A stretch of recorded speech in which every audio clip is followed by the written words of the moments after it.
আমাদের প্রত্যাশা নির্বাচনের আগে যা ছিল এখনো ঠিক তাই রয়েছে।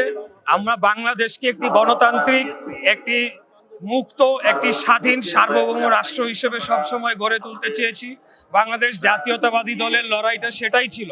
বিগত 17 বছরে নির্বাচনকে ধ্বংস করে দেওয়ার মাধ্যমে, গণতন্ত্রকে ধ্বংস করার মাধ্যমে আসলে মুক্তিযুদ্ধকেই ধ্বংস করেছিল।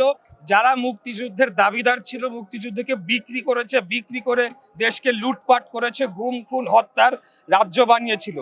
কিন্তু আজকে একটি নির্বাচনের মাধ্যমে স্বাধীন বাংলাদেশের একটি গণতান্ত্রিক রাষ্ট্র ব্যবস্থায় আমরা ফিরে গিয়েছি, একটি নির্বাচিত সরকার আমরা পেয়েছি। এখন আমাদের জনগণের যে প্রত্যাশা সেটা ছোট হতে পারে, বড় হতে পারে, এক এক অঞ্চলের মানুষের, এক এক শ্রেণী পেশার মানুষের এক এক প্রত্যাশা। তো মুক্তিযুদ্ধের চেতনাটাই ছিল এবং ভাষা আন্দোলনের থেকেই কিন্তু মুক্তিযুদ্ধের সূচনাটাই শুরু হয়েছিল, যে সকল দল মত ধর্ম বর্ণ নির্বিশেষে পাহাড়ি সমতল সকলে আমরা সমান নাগরিক অধিকার ভোগ করব, দেশটা একটি ইন্ডিপেন্ডেন্ট স্বাধীন সার্বভৌম রাষ্ট্র হবে। সেই লক্ষ্যে আমরা কাজ করে যাব।